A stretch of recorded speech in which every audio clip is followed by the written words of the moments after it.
Everyone's favorite yellow-haired, orange-clad anime character is getting a deep dive video, and you better believe it, it's not Goku, it's not Zenitsu. Give it up, people, for Uzumaki Naruto. What's up, anime fans and manga readers? Today we're looking into one of the most popular characters in the anime manga medium, Uzumaki Naruto. I'm sure he needs no introduction, even to the unaware and uncultured among us. Everyone knows the story of the knuckle-headed ninja who grew up to fulfill his dream of becoming the Hokage of the Hidden Leaf Village.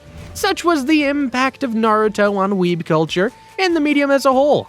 Although the manga series was first published in 1999, it didn't really hit those peak levels of popularity until the anime of the same name hit the screens in 2003. It came to be known as one of the big three, alongside other juggernauts in the industry like Bleach and One Piece. Mangaka Masashi Kishimoto was never one for subtlety. His main character is a ninja who wears a bright orange jumpsuit and screams at enemies at the top of his lungs. That's about as far from subtle as you can get, and we love him for it. Thankfully, Kishimoto's flair for the extreme leaked into his writing and the power systems that he made for the world that he created. Ninjas, or shinobi as they prefer to be called in the Naruto universe, are nothing like the stealthy, black-clad strategists you've come to expect from popular culture. His shinobi are loud and bright, and they have a skill set to match. For this exact reason, the Naruto franchise has given us weebs some of the very best 1v1 battles in all of anime, with characters using their unique abilities in creative ways to make each and every battle engaging. With Naruto himself, Kishimoto went a step further. But first, a little setup. It's no secret that Naruto has a demonic nine-tailed fox, called Kurama by the way, sealed within him. He gains most of his abilities by drawing on the chakra from Kurama, and his presence gives him immense chakra reserves. Before he gained mastery of his abilities, the chakra would often overwhelm him, sending him into a sort of feral state, where the will of the nine-tailed fox was made manifest. After gaining control, however, he was able to harmonize his chakra with the fox's, granting him access to various powerful chakra modes that enabled him to face off with some of the biggest bads in the series. By the time Naruto's sequel series Boruto rolled out with a different writer, we all thought Naruto's story was over. I mean, there's no way he could possibly get stronger after reaching almost god status by the end of his own series. But in 2020, Kishimoto returned, and boy, did he do so in style. He introduced a brand new chakra mode for Naruto, more powerful than anything he used in the original series, but with a catch. Baryon Mode, an extreme risk, extreme reward ability that we're going to be taking a look at today. We'll get into the mechanics, the pros, the cons, and even speculate a bit about where this might lead some of our favorite characters next. Naruto's back in the battle debate, people, and you better believe it. So first off the basics, what is Baryon Mode exactly? Well, allow us to explain. Naruto's previous abilities enabled him to draw on the Nine-Tails chakra, sort of like a very large battery. It made him glow like a light bulb, and he had enough energy to kick a whole lot of ass.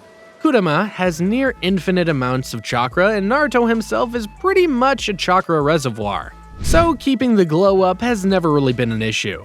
Even if it were, a little rest is all it takes to top up depleted chakra. Baryon Mode, however, acts just like a nuclear reaction. If we were to get technical, even the name was derived directly from the subnuclear particles present in atoms. But that's physics, this is ninjutsu. You're probably wondering what I mean by a nuclear reaction. After all, Robert Oppenheimer doesn't exist in the world of Naruto. Well, this analogy is less literal and more conceptual. I'll elaborate. In extremely simplified terms, a typical nuclear reaction releases insane amounts of energy when two or more atomic particles are smashed together. More often than not, the initial particles involved in the collision are changed to a lesser form or completely destroyed. This is the basic principle behind the Baryon Mode. As Kurama explained before the epic battle with Ishiki Otsutsuki, it can only be activated through the fusion of Naruto's and Kurama's chakras to form a new type of hybrid chakra mode. This new chakra would make the user incredibly powerful, for a time at least, provided they utilize it efficiently. The downside? It runs out. Like, out. When it gets burned up, it can never be relapsed or replenished. It's just gone, forever.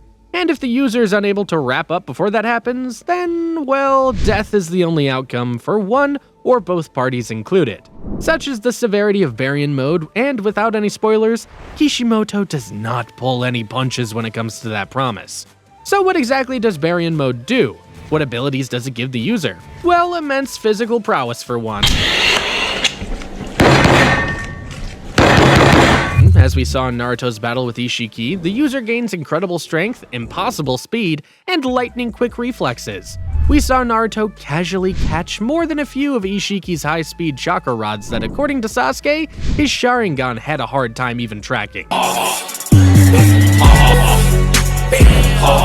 The Sharingan is easily the most overpowered ocular jutsu in the entire Naruto-verse, and it still wasn't able to track those rods. Yet in Baryon mode, Naruto was swatting them aside like flies. Apart from the immense strength and speed buff, the mode grants Naruto 9 tactile chakra tails that can be used to subdue or slap his opponents depending on the situation, shrouding him in an almost perfect protective encasing. I feel it's important to point out that Naruto used mainly taijutsu while in Baryon mode.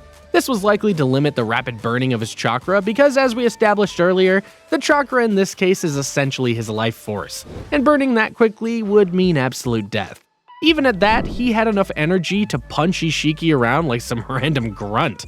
Anyone who's read or watched Boruto knows how incredible of a feat that is. I mean, Ishiki was strong enough to break through Sasuke's Susanoo, the perfect defense system, with ease.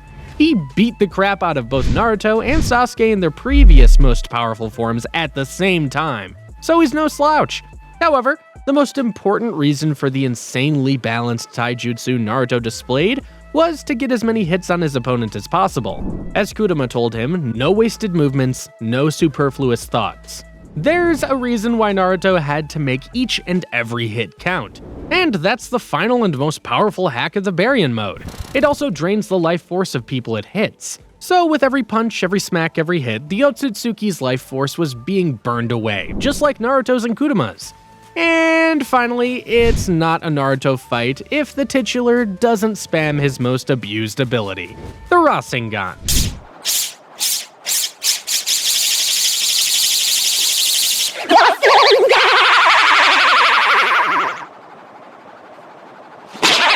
And when he does so, boy, is it glorious. A perfect mass of purely concentrated energy that brought the battle to its effective end. Well, that's it. That's all we know about Baryon mode for now. We know it makes Naruto look 1,000 times cooler, but that's about it. The fact that it's only ever been used once in the history of the series gives us precious little information to work with, so comparing him to other characters might be a bit difficult. From what I've seen so far though, there is a lot of potential there. The only big issue now is that some spoilery events in the series make it anyone's guess when the next time we'll see that glorious link-up between our boy and his tailed beast again. But this begs the question, do you think other Jinchurikis are capable of using Baryon mode too? Yeah, I guess so, yeah. Is there any chance we'll see a similar epic fight with Killer Bee and the Eight Tails in the mix? Maybe a certain character will make a return along the line, making it possible for us to witness the Baryon mode again. Or perhaps it's just a one-and-done trump card pulled out by Kishimoto to get his second favorite character out of the tight spot. We don't know just yet. Here's my card.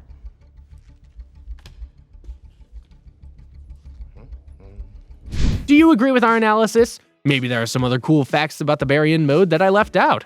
Let me know what you think in the comment section below. Please subscribe if you haven't already and ring the notification bell to get regular updates on new videos. I make awesome anime and manga content like this every week, so be sure to check them out. Thanks for watching, and bye for now.